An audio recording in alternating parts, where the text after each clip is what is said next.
Cerita berlatar di sebuah gurun di mana memperlihatkan sekelompok para bandit sedang bangun dari tidurnya. Tanpa mandi atau minimal cuci muka terlebih dahulu, mereka pun bergegas untuk pergi ke suatu tempat.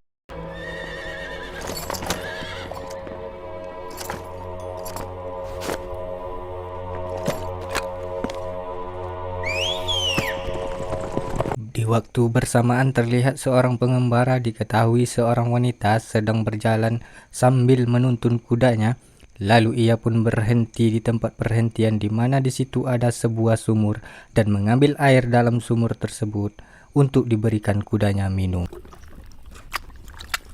Sedang memberikan kudanya minum, ia pun melihat segerombolan para bandit tadi sedang melaju menuju ke arahnya. Dengan sedikit rasa cemas, ia pun memutuskan untuk segera meninggalkan tempat tersebut, yang mana kalau ia diapa-apain. Lah kan gawat, apalagi dia seorang wanita. Namun belum sempat menghindar, para segerombolan bandit tadi telah mengelilinginya. Dengan sedikit pergerakan ia mencoba untuk mengambil sebuah senjata di dalam saku kudanya. Di saat itu jugalah ketua para bandit melepaskan satu tembakan peringatan.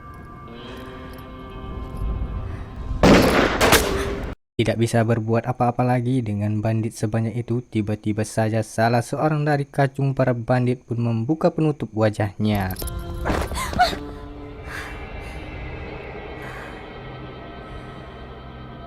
Mengetahui hanyalah seorang wanita dan bukan target yang mereka cari, tanpa melakukan apapun dan tanpa dialog mereka pun pergi meninggalkan wanita tersebut. Selamat.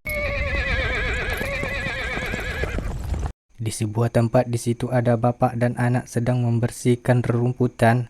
Lalu sang bapak ini pun menyuruh anaknya tersebut untuk melihat apakah ibunya sudah kembali. Dan dengan menurut seperti inilah sikap anak baik yang menurut kepada ke orang tuanya dan tidak membantah. Lalu sang anak berlari menuju ke arah sebuah pohon dan memanjatnya.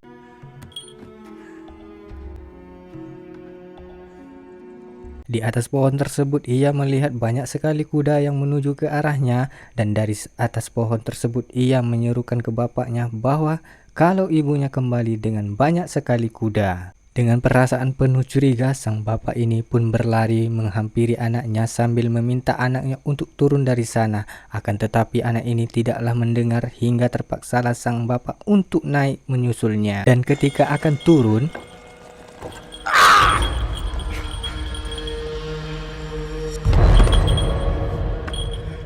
tanpa merasa sakit sedikit pun, bapak ini pun berlari membawa anaknya segera masuk ke gubuk, lalu menyembunyikannya. Tak lupa, ia juga mengambil senjata untuk membela diri. 儿子，千万记住，不管发生啥事，都别出来，记住了吗？ Di luar para bandit pun bersiap mendobrak pintu hingga membuat sang bapak terpental sampai-sampai senjata di tangannya tadi terlepas.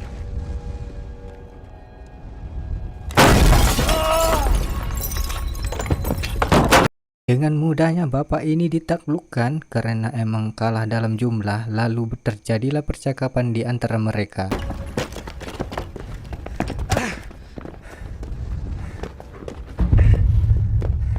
Ternyata bapak ini bernama Huo Yazi dan ketua para bandit ini bernama Liu Yang Bopeng. Ternyata Liu ini telah lama mencari Huo Yazi dikarenakan rupanya Huo telah membunuh saudaranya Liu dan sekarang Huo harus membayar atas semua perbuatannya. Lalu percakapan beralih saat Liu menanyakan soal istrinya agar supaya apa? Ya kalian tahulah jawabannya. Namun Huo enggan untuk menjawabnya hingga salah seorang dari kacung mencoba memeriksa sekeliling gubuk dan akhirnya ditemukanlah anaknya Huo yang sembunyikan tadi.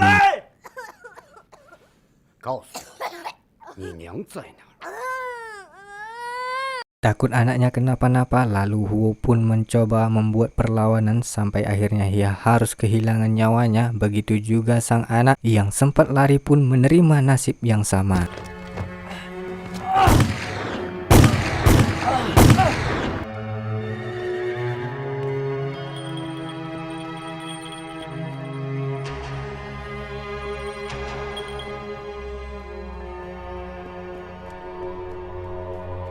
Lalu dengan tega bin sadisnya mayat keduanya digantung di sebuah pohon dan para bandit ini pun pergi ke sebuah kota.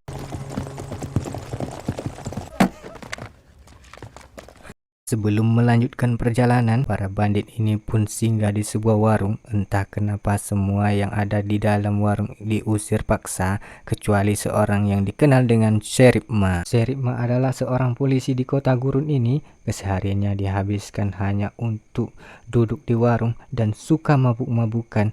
Entah karena apa, nanti kita akan mengetahuinya. Beralih ke wanita pengembara tadi, alangkah terkejutnya ia setelah sampai di rumahnya dan ternyata orang yang dibunuh oleh para bandit tadi adalah suami dan anaknya. Dengan histerisnya ia menangisi atas kedua mayat tersebut, lalu ia pun pergi menuju ke suatu tempat.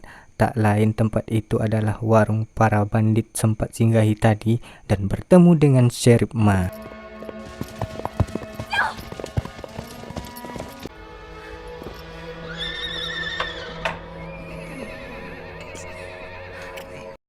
Lalu ia pun menceritakan kejadian yang menimpanya, berharap Sheriff Ma menangkap pelaku pembunuh anak dan suaminya.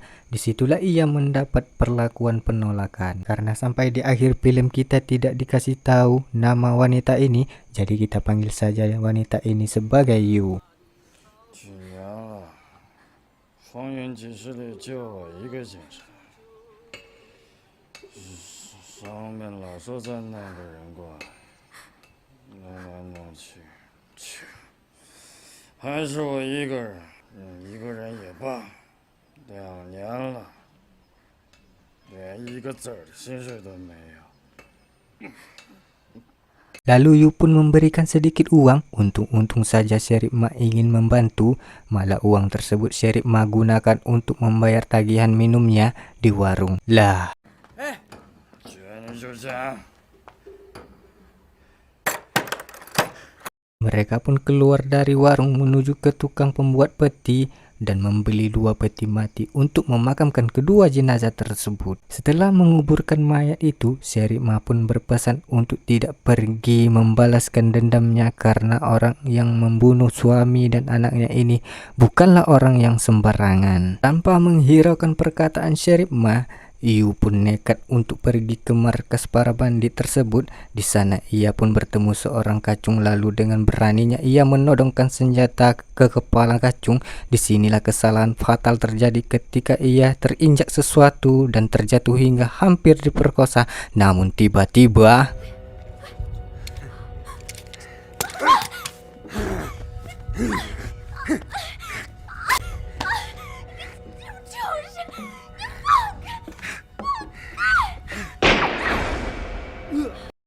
mendengar bunyi tembakan tersebut, para bandit-bandit pun keluar dari sarangnya dan memeriksa sekitar. Lalu terlihatlah penembak misterius itu sempat dikejar, namun penembak misterius ini dengan beruntungnya ia bisa meloloskan diri.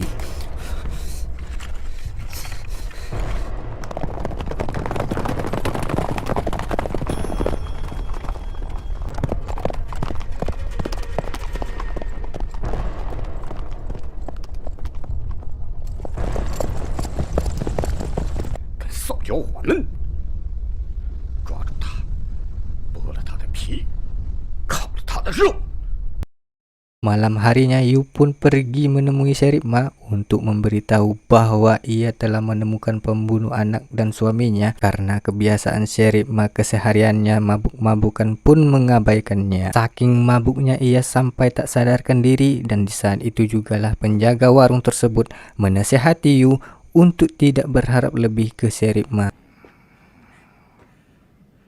马警长是个弄不成事情的货，你让他给你男人报仇，恐怕是瞎子点灯，白费蜡。他是警察，应该为我的男人和儿子报仇。 Keesokan harinya ada beberapa orang yang sedang menyiksa seorang pemuda. Entah karena apa penyebabnya. Mungkin dengan cara inilah sang sutradara film ini memunculkan satu persatu pemain di dalam film ini. Lalu disitulah Sheriff Ma keluar serta mengambil perannya menjadi seorang sheriff, lalu mengusulkan kepada orang tersebut untuk memenjarakan pemuda tersebut. Karena perannya memang menjadi seorang sheriff di film ini, lalu orang-orang ini pun menuruti saran dari Sheriff Ma. 放心吧，有数了。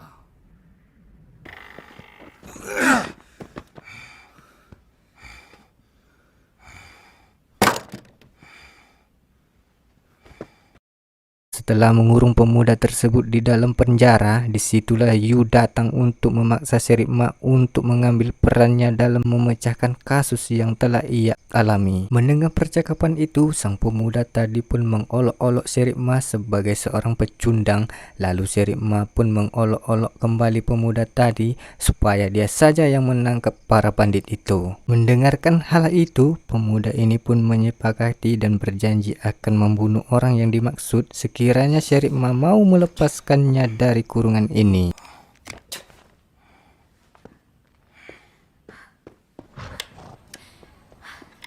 给我弄些好吃的，把好吃的都给我拿出来。钱呢？进马警察的账，把他你能帮我杀了麻子老六，我一辈子供你吃，供你喝。 弄一张大幅画像挂在报仇的，生死与我无关。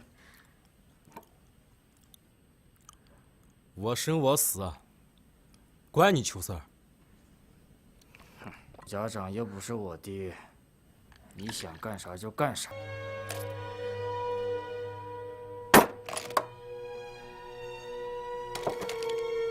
麻子老六的老巢在红山崖。 Berbekalkan alamat tempat persembunyian para bandit, juga beberapa senjata dan amunisi, pemuda ini pun pergi hingga di perjalanan secara kebetulan ia bertemu dengan target yang diberikan. Karena waktu itu ia belum tahu rupa targetnya seperti apa orangnya, ketua para bandit ini pun sempat mengajaknya bergabung bersama komplotannya karena pemuda itu memegang penuh pada janji dan ucapannya pun dengan halus ia menolak, maka terjadilah perlawanan di antara mereka. 麻子老六，打爹的梁子，不知道，那就是有人雇你了。雇主是谁？一个女人，她说你杀了她的男人和她的儿子。抄家伙吧！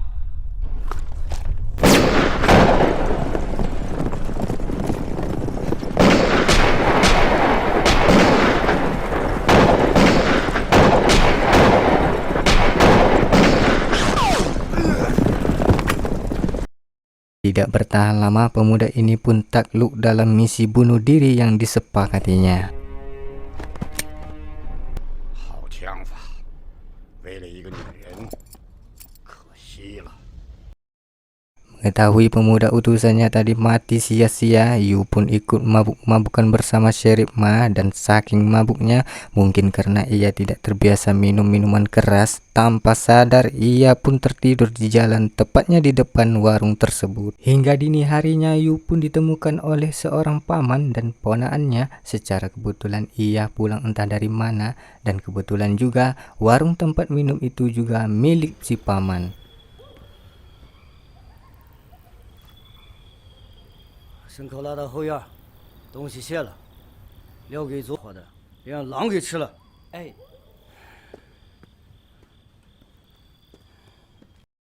Dengan rasa peri kemanusiaan, sang paman menyuruh ponakannya tersebut untuk membawa Yu untuk masuk dan membaringkannya di tempat tidur yang layak. Sedang meletakkan di tempat tidur, Yu pun berhalusinasi entah karena pengaruh minuman keras tersebut. Ia seperti bermimpi serta mengalami atas perbuatan kacung yang hampir memperkosanya pada saat dia mendatangi persembunyian para bandit. Lalu ponakan sang paman tersebut pun jadi seolah sebagai pelampiasan atas semua dilema dan amarahnya. 我的老婆呀！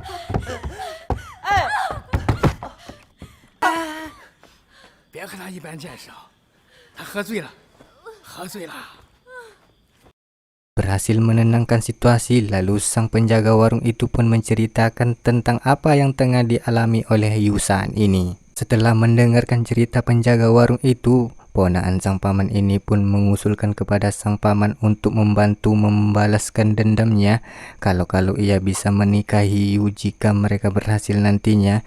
Yang ponakan ini tidak tahu bahwa yang ia akan hadapi adalah penjahat gurun yang sangat ditakuti karena banyak kacung-kacungnya. 我没胡说。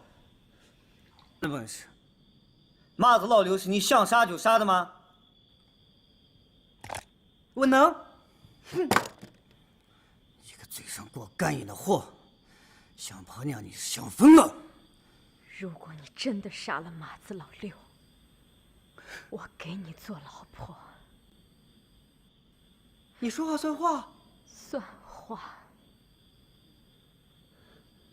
叔，他答应我了。 Dengan banyak pertimbangan serta keraguan, sang paman dengan berat hati sebenarnya, tapi melihat ponakannya tersebut begitu ingin untuk mendapatkan pasangan, lalu di siang harinya pun mereka mendatangi persembunyian para bandit tersebut. Sampainya di sana, ponakan pun memeriksa di dalam gubuk persembunyian para bandit, namun tidak menemukan apa-apa, sedangkan sang paman pun mengawasi dari atas bukit. Tiba-tiba saja entah dari mana muncullah segerombolan para bandit itu, lalu mengikat sang ponakan dan menyeretnya dari kuda. Melihat ponakannya tersebut, sang paman pun melepaskan satu tembakan yang mengenai kacung yang menyeret ponakan itu, dan dengan tembakan itulah persembunyian sang paman di atas bukit itu terlihat oleh para bandit, sehingga tembak-menembak pun terjadi.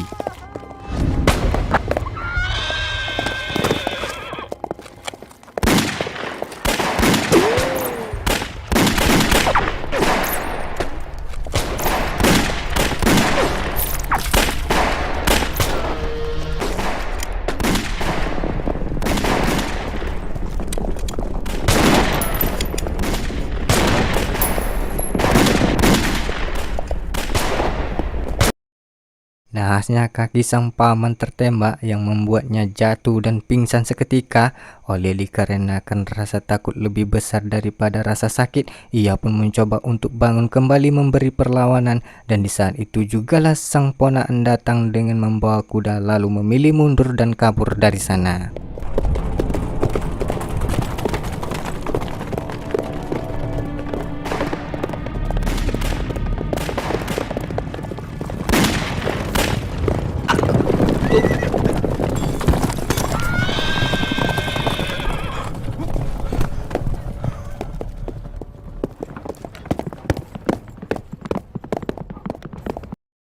Dengan sangat-sangat beruntungnya mereka lolos dari pengejaran para bandit di saat kuda sang ketua para bandit tersebut terkena satu tembakan sang paman. Sampainya di rumah, sang paman pun dan ponakannya ini memilih untuk pergi mengembara kalau nanti para bandit yang mereka serang tadi akan menyusul atau mencarinya di warung. Bisa berabe ya kan? Perginya sang paman tersebut terdengar oleh seorang tukang daging. Dengan penuh ambisi ia pun mengasah pisaunya lalu berniat untuk membantu membalaskan dendam seorang Yu. Lah ini lagi calon mati. Merasa dilema yang besar tengah menerpanya, lalu Yu pun memutuskan untuk mengakhiri hidupnya. Ia mencoba untuk menggantungkan diri di pohon tempat anak dan suaminya digantung dulu. Dengan cepat si tukang daging pun datang untuk menyelamatkannya. Tadi,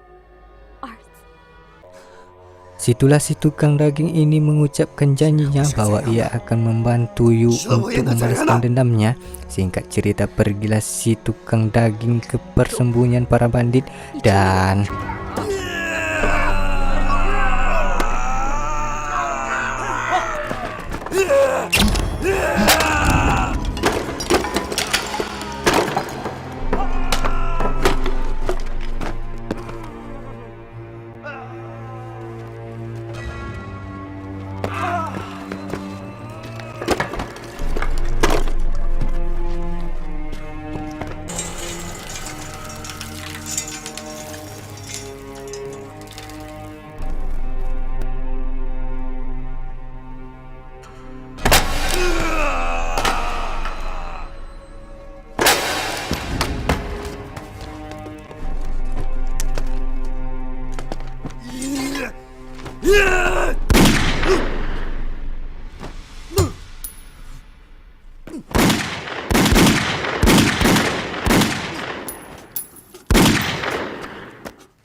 satu orang lagi menjadi korban atas misi bunuh diri ini. Dan seperti biasa para bandit ini pun pergi ke kota lalu menggantungkan mayat si tukang daging ini tepat di depan kantor Sheriff Ma. Lalu Sheriff Ma pun memanggil warga sekitar untuk mengambil mayat si tukang daging untuk disemayamkan.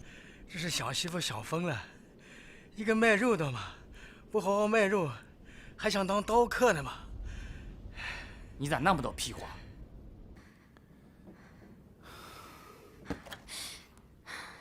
交不交？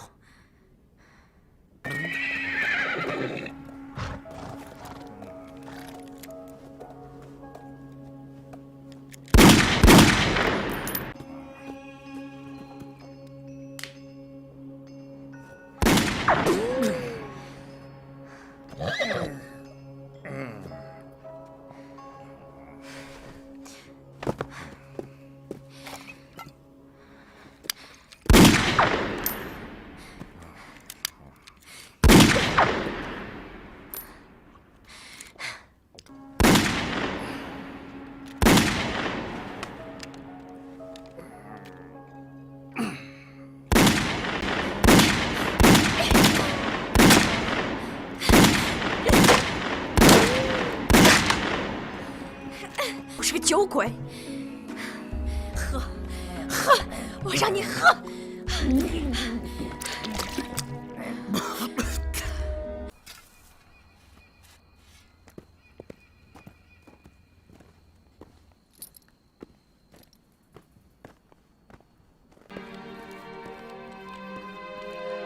哪儿弄的？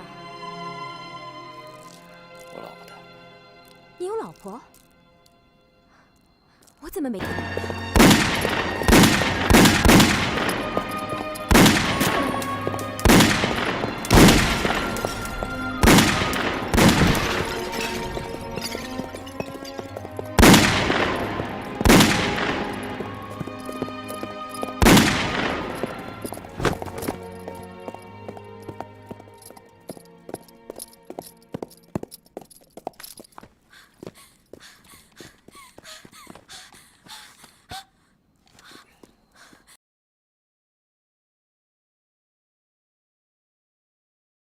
？Cara untuk menembak dan sedikit taktik pertahanan diri.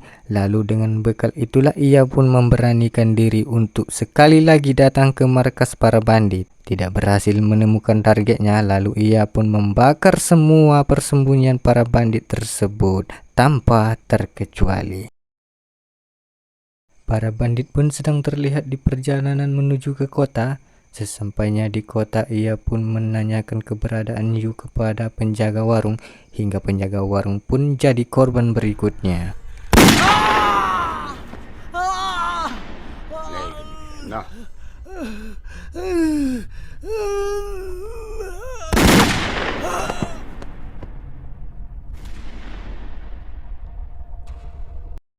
Sheriff Ma pun diminta untuk menyerahkan Yu, tapi Sheriff Ma pun menolak atas permintaan tersebut.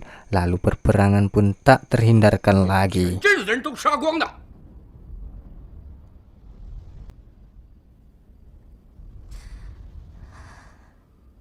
麻子老六，你杀了他的男人和儿子，这事就算了。给我个面子，手下留情，放了这个女人吧。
sempat terpojok dan hampir kehilangan nyawa, tiba-tiba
给你们添麻烦了，谢谢你们。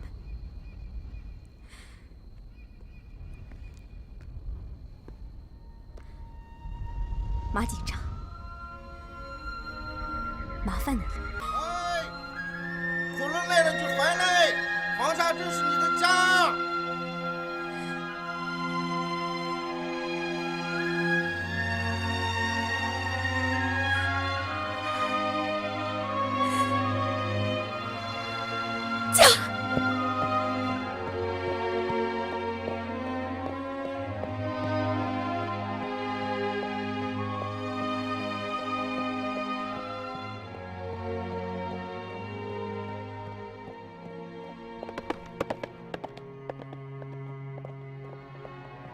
tamat ending yang terbayarkan. Oke, sekianlah cerita kita hari ini. Mudah-mudahan kalian suka ya. Seperti biasa masih terbatar-batar juga ya suara saya, kurang jelas gitu ya. Mungkin ini awal dari karir mungkin ya. Karir anjir lah. Oke. Untuk kawan-kawan tak usahlah dendam-dendam ya, karena dendam itu akan menimbulkan dendam lagi. Karena kita seorang muslim tidak boleh berdendam. Mungkin semua agama juga mengajarkan tidak boleh dendam ya. Aduh, ya sudahlah, lapar mau makan. Jangan lupa subscribe, like, and share ke teman-teman kalian semuanya supaya channel ini berkembang pesat. Oke. Dan akhir kata, assalamualaikum.